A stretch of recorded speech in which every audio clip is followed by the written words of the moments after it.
What's going on? Treavor Scales here with you in the ESPN Esports studios. And as we move through the summer, it's about time we talk about these Overwatch League playoffs coming up on us. Emily Rand joins us now to help with that effort. And up first, we have an Atlantic Division rivalry with Boston taking on Philly.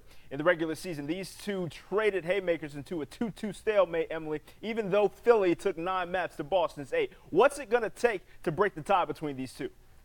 So I think for Philly, we're looking at, they had a few new pieces added to their tank line last minute with both Hotba and Sato. So we're looking to see whether they've used this off period to kind of train with them and make the team a little bit more cohesive. For Boston, it's about carrying that kind of last minute momentum they had at the end of the previous stage into playoffs, because Boston has typically been a team that has struggled once the meta shifts, but then once they figure it out, they suddenly look really strong again. So both teams, it's about how they use this kind of like training period leading up into playoffs and how they used it to improve team synergy.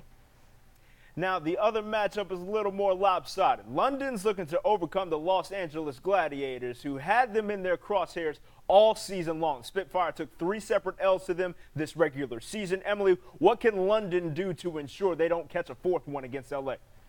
So London is such a frustrating team because they have so much raw talent. Even having pared down their roster to the starting lineup that they have now that they definitively settled on, and they're not making as many swaps anymore. They still have so much raw talent, and it's just about getting that lineup to have the coordination and synergy of a team like we see from NYXL, right? And that is the only way that they're going to overcome the Gladiators, because the Gladiators, since Fissure's arrival, have just continued to steadily improve as a team, as they have also worked on their synergy.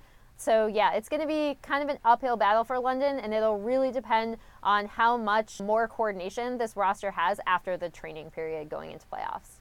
And finally, Emily, if you had your way, how do the rest of these playoffs shake out? What would be the ideal final to live up to this inaugural season? This is probably pretty contentious. I would love, just because they have so much talent, I would love to see a London lineup that's communicating well, that's, has that coordination that we see in these really brief flashes before they kind of fall apart in game.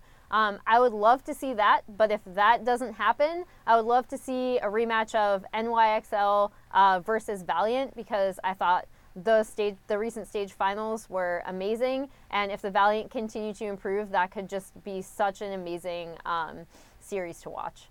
That is Emily Rand out on the West Coast. Appreciate you joining us. And for more Overwatch League coverage, keep it locked right here on ESPN.com/esports.